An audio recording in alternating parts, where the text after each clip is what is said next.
Aujourd'hui, on s'attaque à un sujet qui est partout en ce moment et qui est en train de tout bousculer, l'intelligence artificielle. Alors accrochez-vous parce qu'on va décortiquer ensemble ce qui se passe et ce que ça change vraiment pour nous. Pour commencer, histoire de bien planter le décor, écoutez bien cette phrase. Elle est d'un anthropologue, Pascal Pic. Quand il dit ça, il ne parle pas juste d'une nouvelle appli ou d'un gadget sympa.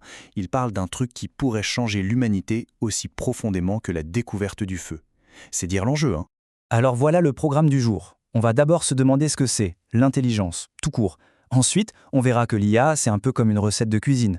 Puis, on organisera un petit match humain contre machine pour voir les différences.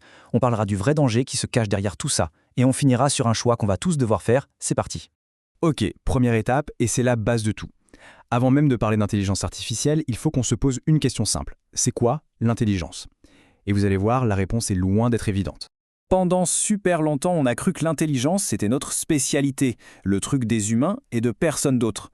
Cette idée, elle vient surtout du 19e siècle, une époque où on se voyait un peu comme le centre du monde, le sommet de l'évolution. Mais aujourd'hui, la science nous montre que le jeu est bien plus ouvert que ça. En fait, on peut distinguer 3 grandes familles d'intelligence, et elles n'ont pas grand-chose à voir les unes avec les autres. Il y a la nôtre, qui adore les symboles, les histoires, la créativité. Il y a l'intelligence animale, qui est une sorte de super pouvoir d'adaptation. L'exemple du cheval Clever Hans est génial. Tout le monde pensait qu'il savait compter, mais en réalité, il était juste un expert pour décrypter les réactions des humains autour de lui. Et enfin, il y a l'IA, qui est une pure machine à calculer des probabilités à partir de montagnes de données. Juste un petit point vocabulaire pour qu'on soit bien d'accord. La cognition, en gros, c'est tout ce qui se passe dans la tête. La mémoire, le raisonnement, la perception. Et l'éthologie, c'est la science qui étudie le comportement des animaux. Et d'ailleurs, ça nous inclut. Allez, passons à l'IA elle-même. Pour comprendre comment ça marche sans se prendre la tête, on va filer la métaphore de la cuisine. C'est simple et ça parle à tout le monde. Cette analogie est parfaite pour voir l'évolution du truc. Au début, l'IA, c'était la cuisine de base. Elle suivait une recette, un point c'est tout. Après, on a eu le machine learning. Là, la machine a commencé à regarder des milliers de recettes pour s'améliorer et en proposer nouvelles. Et aujourd'hui, le deep learning, c'est carrément la cuisine de chef étoilé. La machine est capable d'inventer des saveurs qu'on n'aurait jamais imaginées. Le mot-clé à retenir dans tout ça, c'est algorithme. Ça peut faire peur, mais en fait, ce n'est rien d'autre qu'une recette. Il faut des ingrédients, les données, une liste d'étapes à suivre à la lettre, et à la fin, on a un résultat. C'est aussi simple que ça. Et tout ça, attention, ça ne date pas d'hier. Le terme IA est né en 1956, bien avant nos parents. Mais le vrai tournant, ce qui a tout changé, c'est 2007 et l'arrivée de l'iPhone. Pourquoi? Parce que d'un coup, on s'est tous mis à produire des quantités folles de données. Et les données, pour l'IA, c'est le principal ingrédient de la recette.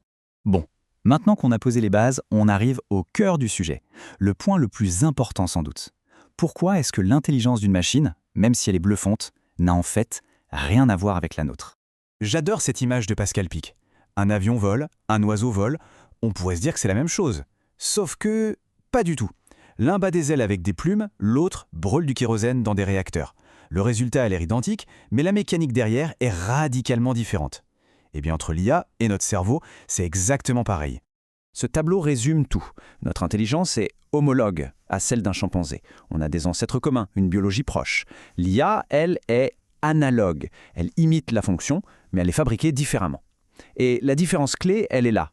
Notre pensée est incarnée, ça veut dire qu'elle ne peut pas exister sans notre corps, nos sens, nos émotions. On pense aussi avec nos tripes. L'IA, à l'inverse, est désincarnée. C'est du code qui tourne sur des serveurs, point final. Donc, pour que ce soit limpide, c'est un fait scientifique. Une IA aujourd'hui n'a ni conscience ni émotion. Elle peut écrire un poème qui a l'air triste, mais elle ne ressent absolument rien. Elle simule.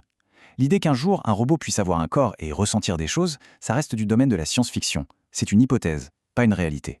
Bon, attention, là on aborde un point un peu sensible. Le plus grand danger avec l'IA, ce n'est pas le scénario à la Terminator, avec des robots qui prennent le pouvoir. Non, le vrai risque, il est beaucoup plus subtil et il nous concerne tous, tous les jours.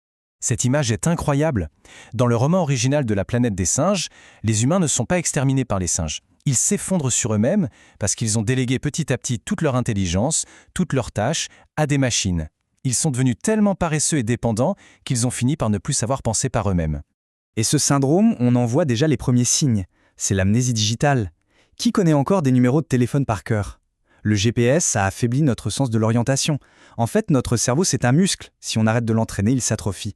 Le risque, c'est de se créer une dette cognitive. On perd nos capacités parce qu'on les confie à des machines. Alors, qu'est-ce qu'on fait? Est-ce qu'on est condamné à devenir des légumes? Pas du tout. Mais on est face à un vrai choix. Un choix qui va définir notre relation à la technologie pour les années à venir.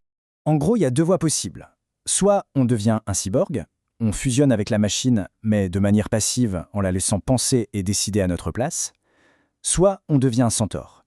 Le centaure, dans la mythologie, c'est cette créature moitié homme, moitié cheval, qui allie l'intelligence humaine et la puissance animale. L'idée, c'est la même. Garder une tête humaine bien faite, qui utilise la puissance de l'IA comme un outil, mais en restant aux commandes. D'accord, mais concrètement, comment on fait? Voilà 3 pistes toutes simples. 1. Ne jamais se contenter de la réponse d'une seule IA. Il faut comparer, croiser les infos comme on le ferait avec n'importe quelle source. 2. Et c'est le plus important, bosser sa culture générale. Plus on a de connaissances, plus on sait poser des questions intelligentes à l'IA et repérer quand elle dit n'importe quoi. Et 3. Ne jamais oublier le vrai contact humain. Une IA peut simuler l'amitié, mais elle ne remplacera jamais un vrai pote. On arrive à la fin, et cette phrase résume tout. L'IA n'est ni notre sauveur, ni notre ennemi. C'est un outil, un miroir qui va amplifier ce qu'on lui donne. Il peut refléter et amplifier notre paresse, ou alors il peut refléter et amplifier notre curiosité et notre envie de nous dépasser. Le choix, il nous appartient. Voilà, l'objectif ici, ce n'était pas de donner des réponses toutes faites, bien au contraire, c'était surtout de soulever des questions. J'espère que ça a fait naître des interrogations, peut-être même des désaccords, se poser des questions, avoir un regard critique, y compris sur ce qu'on vient de voir ensemble, c'est justement ça, la première étape pour devenir un centaure. La partie ne fait que commencer.